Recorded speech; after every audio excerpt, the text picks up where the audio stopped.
So, welcome everyone to the Fluid and Particles Mechanics Lab. Today, we are going to talk about the experiment determination of the efflux time of a cylindrical tank. Dear students, I am standing beside the efflux time apparatus. The main objective of this experiment is to determine efflux time for the given tank experimentally and to compare the experimentally obtained efflux time for the given tank with respect to the theoretically calculated efflux time. The theory part of the experiment. So, we are going to start with storage tanks. So, what are storage tanks? So, there are different types of storage vessels which are in use in chemical industries. And the reason for the choice of the typical shape or geometry may be attributed to the floor space and the material cost and safety considerations. Now, there are different types of storage tanks which have its own advantage as well as disadvantages. And we need to know the time required to train these vessels so that the safety measures are taken by the design engineers. So, that calculation is why we need to find out the efflux time. So, what exactly is efflux time? It is the time required to drain these vessels of their liquid content, and it is of utmost importance in many emergency situations besides productivity considerations. So, industrial storage tanks are made to retain various liquids and gases at varied pressures and temperatures. They are available in variety of shapes and can be installed either vertically or horizontally. They are constructed of basically high quality materials to ensure their safety and functionality.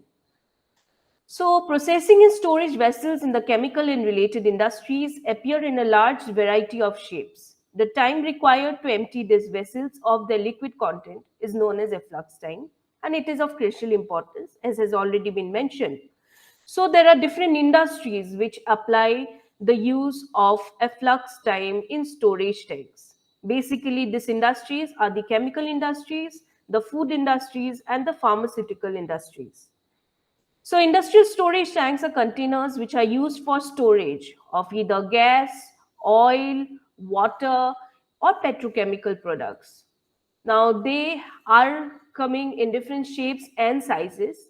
Basically, they can be underground or above the ground, horizontal or vertical. They are made of different materials. Some of the most commonly used materials are concrete, stone, fiberglass, steel, or plastic. Industrial storage tanks can be categorized into several types. Now, these are basically of seven types. So the first is the industrial fuel storage tanks. Now these are also known as the petroleum tanks and can store various fluids. In general, they are used for storing non-organic and organic liquids. Fuel storage tanks are manufactured in various designs and sizes. They are designed to store a variety of fuels, vapors, and industrial liquids. So industrial chemical storage tanks. So these are three chief type of industrial chemical storage tanks which are available.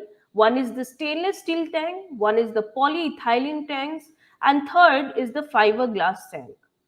In the third type of storage tank, we can know about the industrial oil storage tanks.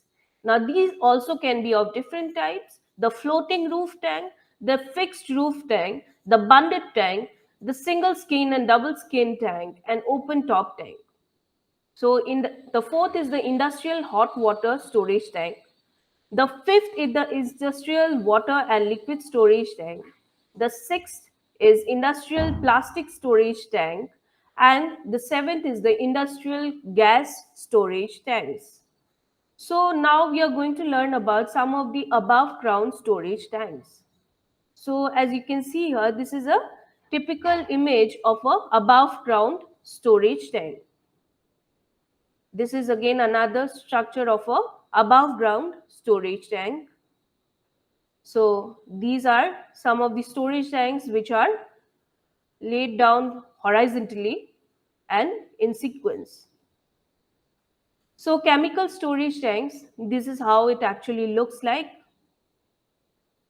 Then we also have large diameter steel, stainless steel and reinforced concrete filled erected storage tanks and silos, safety manufactured on site.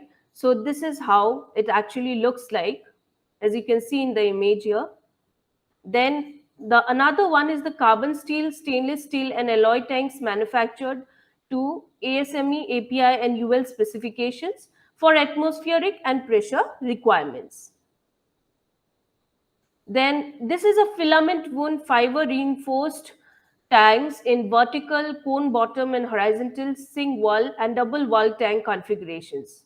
Like polyethylene tanks, fiberglass tanks provide chemical resistance and nearly maintenance free environment for a wide range of chemical storage and corrosive applications.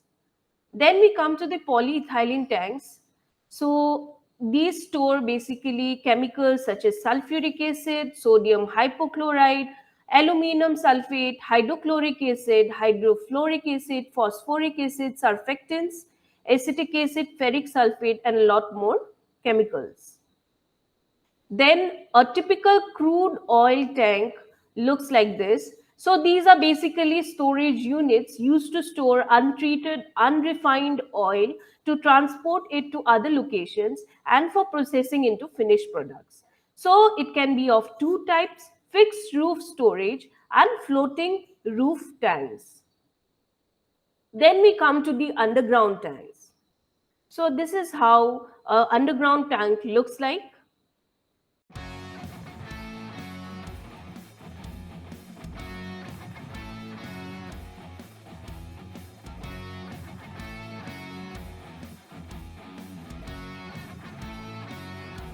So, as had already been mentioned, efflux time is nothing but the time required for draining out the vessel contents.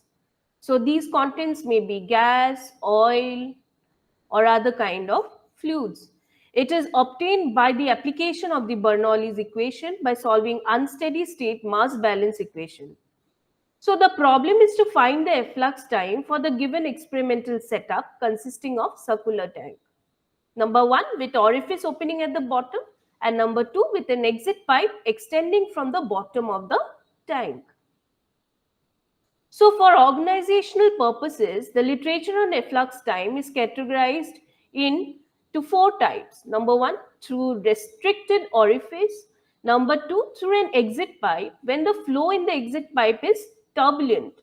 Number three, through an exit pipe when the flow is laminar. Number four, in presence of polymer solutions.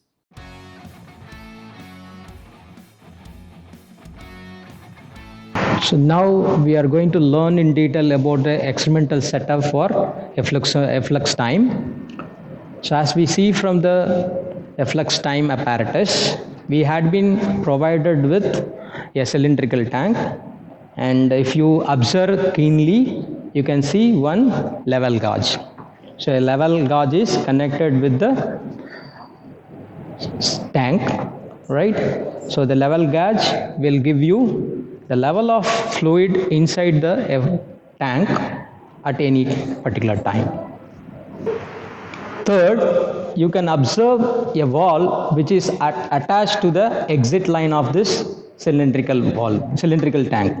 Fourth, we have to determine the efflux time of the cylindrical tank with two variations. The first one with the diameter of the exit line, and the next one is the head, that is the length of the pipe that is connected to the exit line. So there are two variations. Number one, the outlet diameter can be varied. So you can able to see from two pipelines. So here you can able to see there are two connections at the exit line with varying diameter as well as with varying lengths. So what we are going to do, we are going to determine efflux time of this cylindrical tank with the variations in the diameter of the exit line as well as the variation in the length of the exit line.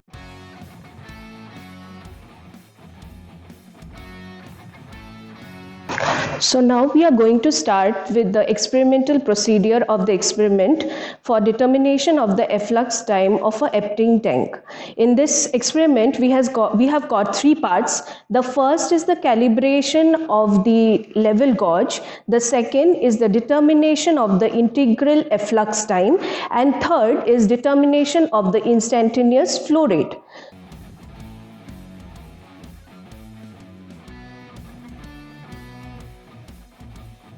Now we are going to start with the procedure of the experiment. So in this we are going to start with the first part, which is the calibration of the level gauge.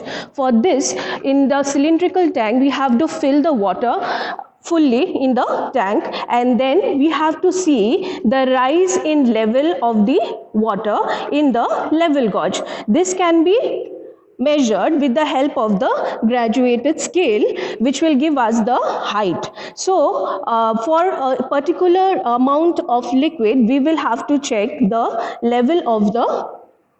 So for a known volume of water in the liquid tank, we have to determine the level of the liquid in the level gauge.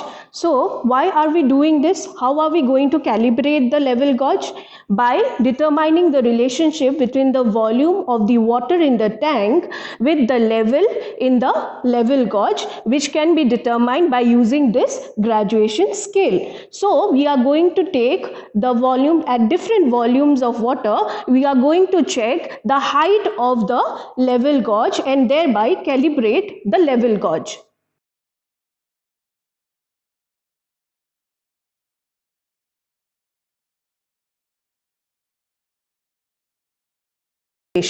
As you can see here, there are two pipes having two different internal diameters and two different length.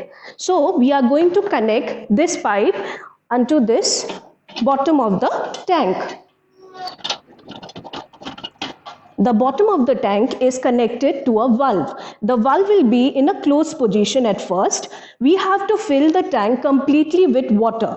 After this, we have to at this position, we have to keep the valve in the closed position.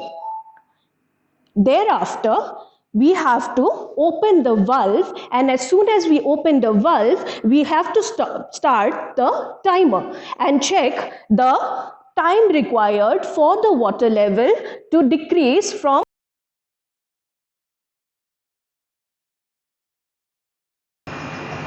In the second step, we are going to determine the integral efflux time. So what is integral efflux time? It is the time required to empty the full tank. From the tank which is fully full to the time required for the tank to be completely empty, which is the efflux time. So in the third step, we are going to determine the instantaneous flow rate. For this, we have to check that for every 2 centimeter decrease in the height of the tank, we will see the time required. So finally, after seeing for every 2 centimeter decrease in the height of the tank, we can determine the instantaneous flow rate.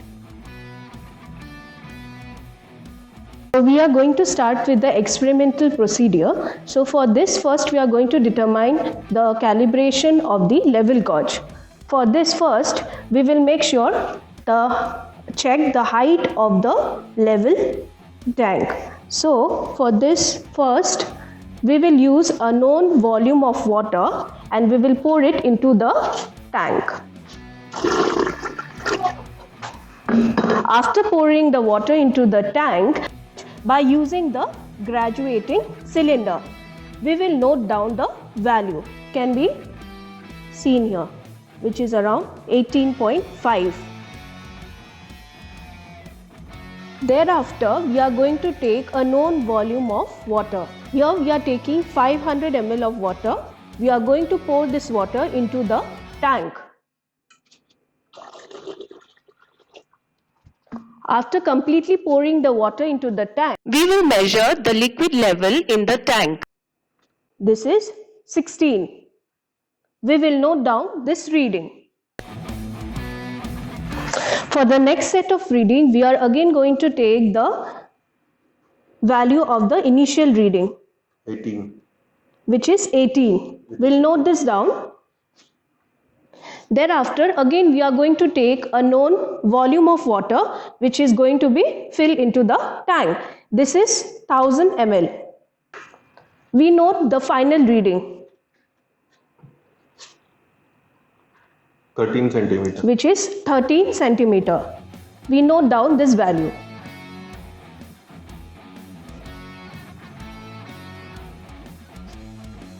Thereafter, again we are going to take another known volume of water. Here it is around 370 ml, and this we are again going to pour it into the tank. Before that, we have to make sure to calculate the initial reading. So we will note this down. This 13 is again 13 centimeter. So we are going to note this down, and then we are going to pour the water into the tank.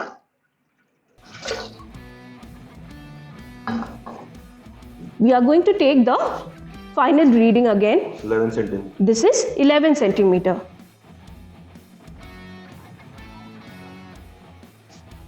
In this way, we have to take different sets of reading to calibrate the level gauge. Now we are going to start with the next step, which is determination of the integral efflux time. For this, we have to make sure that the water in the tank is completely full. As we can see here, at 2 centimeter, the level of water in the tank is full. We have to note down this reading. We see, as has already been explained, there is a valve which is connected, and we are connecting a pipe with a particular diameter and length. So initially we have to make sure the valve is in closed position. Before starting the valve, we have to start the timer. To determine the integral efflux time, we are using the pipe with a particular internal diameter and pipe length. We have to fix this pipe onto the bottom of the tank. First, we have to make sure that the tank is completely full with water. So we can see here, and we have to note down this reading. So then we have connected this pipe. Thereafter, we have to open the valve as well as start the timer simultaneously and note down the timing to empty the tank completely. Start. So, as we can see here, the level of the tank is not full. So for this, first we are going to pour in water so that the tank is completely full.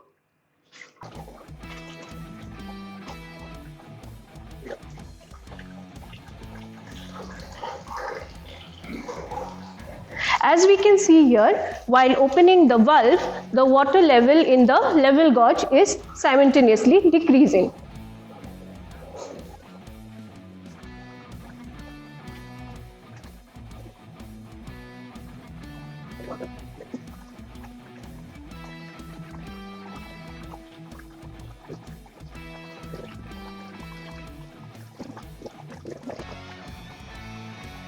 As we can see here, the water is emptying from the tank. Half of the tank is emptied.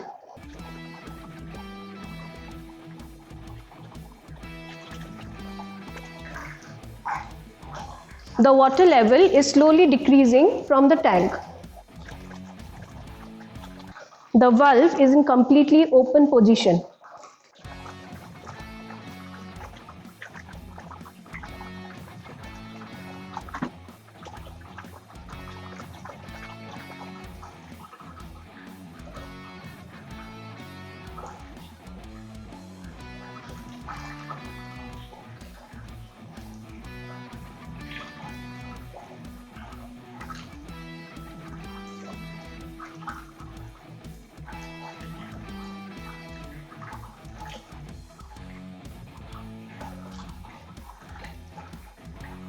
The water level is slowly decreasing. Now we are going to start with the second step, which is determination of the integral efflux time. For this, first we have to make sure that the tank is completely full.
So as we see here, the tank has been completely emptied. Now we are going to close the valve and take the level of the water rise in the level gauge by using this graduating scale 20. and note down the reading. We also stopped the timer as soon as the water was completely emptied from the tank. This was the timing. We note down this timing, 7 minutes 51 seconds. So as has already been explained in the experimental setup, we are going to take two variations of pipe diameter and pipe height. So we are going to remove this first variation after taking the reading, and we are going to install the second variation onto the tank.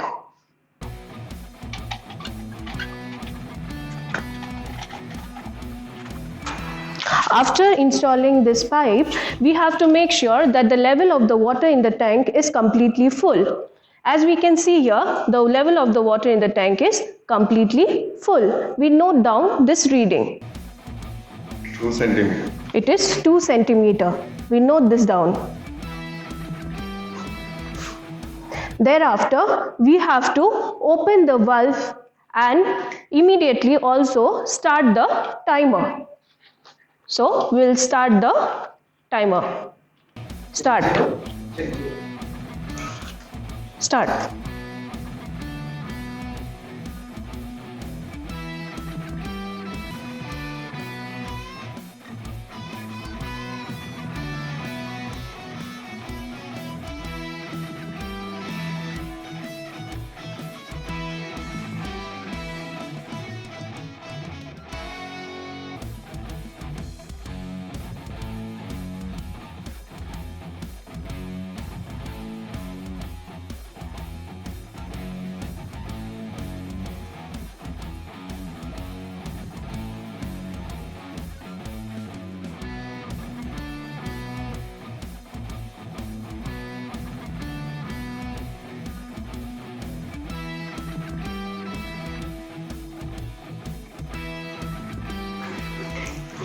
As we can see here, the water level in the tank has been decreasing.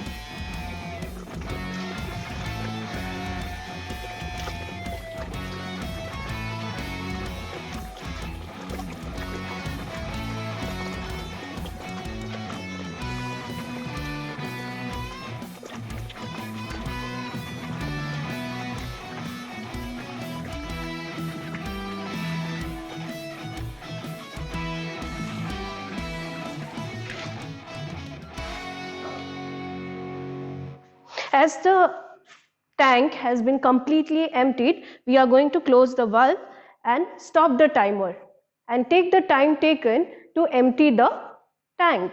This is nothing but the time efflux time. We note the timing. It is 10 minutes 36 seconds.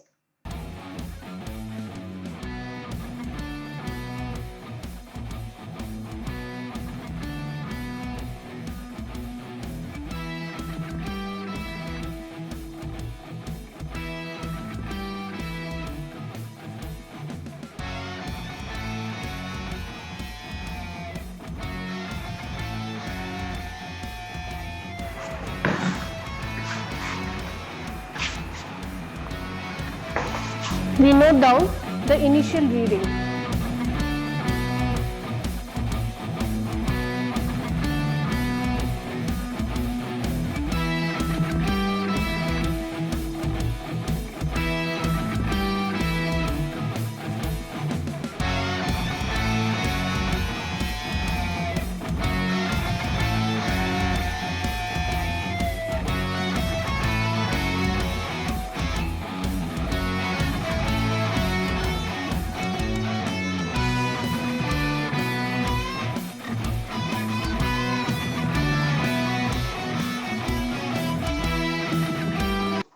Four centimeter.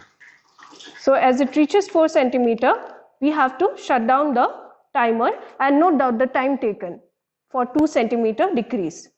The timing is 36 seconds.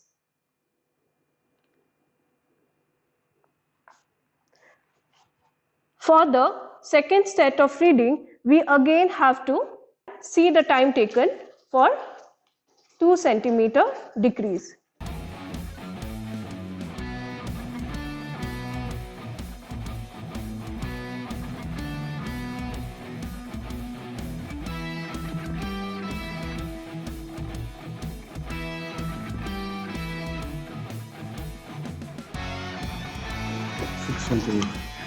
So, for this next set of 2 centimeter decrease in the water level, we see the timer is giving a timing of 44 seconds. We note down that.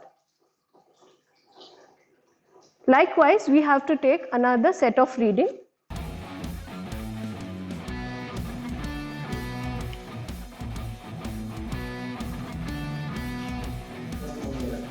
We are starting with 7 centimeter. So the initial reading will be 7 centimeter. And we start the timer.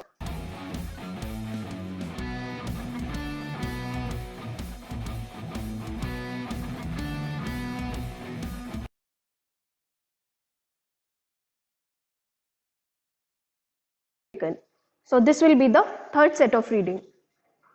Likewise, we have to take similar set of readings to calculate the time taken for liquid level decrease of 2 centimeter.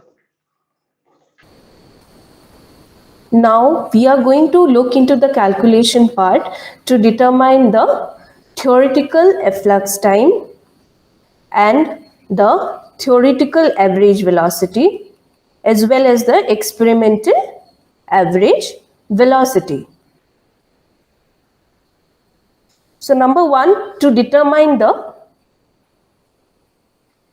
experimental average velocity.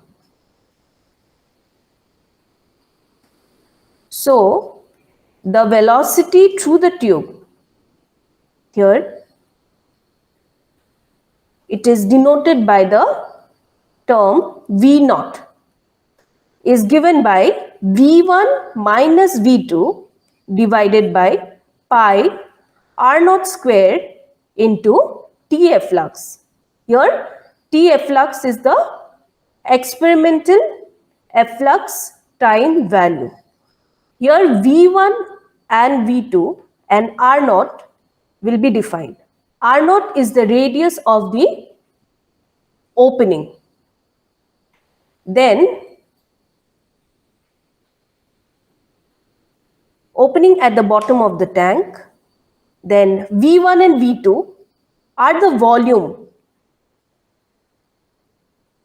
corresponding to the initial and final liquid depth in the tank. Then T efflux is the experimentally determined value of efflux time. So in this way we can find out the velocity through the tube. So here H1 and H2 correspond to the initial and final liquid level in the tank. So second, we need to determine the theoretical value of the average velocity. So this can be determined and denoted by the term V, capital V. Okay. So here we are going to consider two conditions. So first, for Reynolds number greater than 4000 and second for Reynolds number less than 4000. Now as we all know, Reynolds number is given by the formula what? Rho Vd by mu, where rho is the density, V is the velocity, d is the diameter and mu is the viscosity. And it is also defined by the inertial force by the viscous force. So here in terms of d, we can write D as 2 R naught, right? And V is the experimentally determined average velocity. So we can write a Reynolds number as 2 R naught V naught rho by mu. Now, for determination of the velocity, as I said, we are going to consider two conditions. So one was for Reynolds number less than 4000 and second is for Reynolds number greater than 4000. So here for Reynolds number greater than 4000, the average velocity can be determined by this formula. 2 to the power of 1 by 7 whole bracket L plus H to the power of 4 by 7 into R naught to the power of 5 by 7 G to the power of 4 by 7 into rho to the power of 1 by 7 divided by 0.0791 to the power of 4 by 7 into L to the power of 4 by 7 into mu to the power of 1 by 7. So these are the notations, okay? So we need to define them. So here capital L is nothing but the length of the pipe. H is what? H is the water depth in the tank. So this can be also determined if we have the H1 and H2 value. So H1 and H2 was the initial water depth and H2 was the final water depth. So H is equals to H1 plus H2 divided by 2. R naught is what? R naught is the radius of the pipe. G is the constant, that is the acceleration due to gravity. Then rho is the density of the liquid in room temperature. So here the liquid we have considered is water. So we are going to consider the density of water, which is 1 gram per cc. Okay. So this is the value, how we determine the average velocity, the theoretical value, okay, when the Reynolds number is greater than 4000, right? And mu, as we know, is the viscosity of the liquid. Okay, here liquid is the water. So you have to find out at room temperature what will be the viscosity of the water. Okay. Now for the second case, we need to determine the, see, you can also see the observation here. So in the observation, as you can see, we have considered pipes with two variations, pipe 1 and pipe 2. Here the radius of the pipe in pipe 1 is 0.16 centimeter and in pipe 2 the radius is 0.16 centimeter. Then the length of the pipe. The length of the pipe has been varied. In pipe 1 it is 25.8 centimeter and for pipe 2 it is 60.9 centimeter. So you will need these calculations. Now these values will be needed to calculate the average velocity as well as the efflux time. Okay. And the viscosity of the water can be determined by using this table. Okay. And density of water is considered to be 1 gram per cc, as has been already mentioned.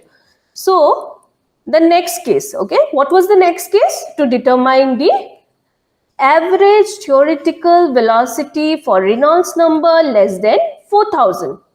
So this is given by the formula V is equals to G R naught squared whole bracket L plus H into rho divided by 8 mu into L, capital L. So we had already mentioned here that R naught is the radius of the pipe, right? G is the acceleration due to gravity. Yes. Then L is nothing but the length of the pipe, right? And H is the liquid depth in the tank. So which is also H is equals to H1 plus H2 divided by 2. Mu is density of the liquid. Here it is the density of water. Then L is the length of the pipe, right? So this is how we find out the average velocity, the theoretical value when the Reynolds number is less than 4000. So while calculating, first you need to find out the Reynolds number. You have to see where it falls, okay? So then we will determine the average velocity likewise using this above formulas. Then the third is the calculation of the theoretical efflux time, right? Experimentally we can directly find out the efflux time, right? So that has already been mentioned in the procedure. So now we will learn how it will determine the theoretical efflux time. So for that again we are going to consider two conditions. Number one condition is for Reynolds number less than 4000, okay? And second is for Reynolds number greater than 4000, okay? So for Reynolds number less than 4000, how do we find out the theoretical efflux time? So the theoretical efflux time will then be given by the formula 8 into mu into L into R square divided by rho G into R naught to the power of 4 into ln whole bracket L plus H1 divided by L plus H2. So here, as has already been mentioned, mu is the viscosity of the liquid in the tank. Then L is the length of the pipe, right? R is nothing but the radius of the tank. Now this radius of the tank has been found out. So the radius of this cylindrical tank is 77.16 centimeter. 7.16 centimeter. Okay. So this is how we can find out the theoretical efflux time when the Reynolds number is less than 4000. Okay. So how do we find out now the efflux time when the Reynolds number is greater than 4000? Okay. So you have to know this value. So this values have already been mentioned and will be given in the observation table. So using this, you need to find out these values. Okay. So R naught was what? The radius of the pipe, right? And R is the radius of the cylindrical tank. So then we need to find out the theoretical efflux time when the Reynolds number is greater than 4000. Okay.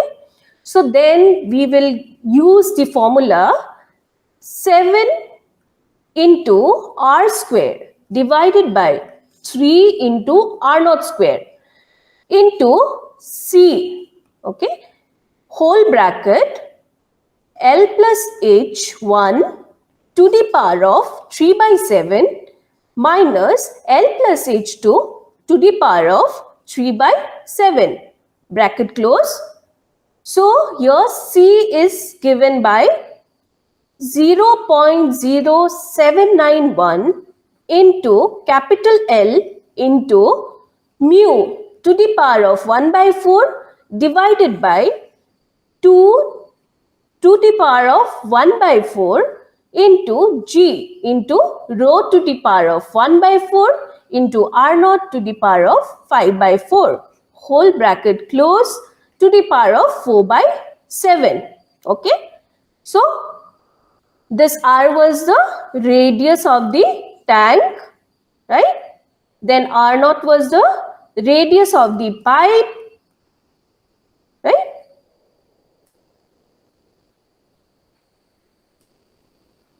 L was the length of the pipe. So we have considered pipe with two variations. So we need to consider both the variations while we are calculating these values, okay, for pipe 1 as well as pipe 2. Consider R0 and L values, okay. Then we have the rho and mu values, which is the viscosity and density of the liquid. Here the liquid is water, as has already been mentioned. So in this way we can find out the theoretical efflux time for Reynolds number less than 4000 as well as greater than 4000, and the theoretical average velocity for Reynolds number less than 4000 and Reynolds number greater than 4000. So after calculating this, we need to see and compare the theoretical efflux time value and the experimental efflux time value and see how this variation occurs.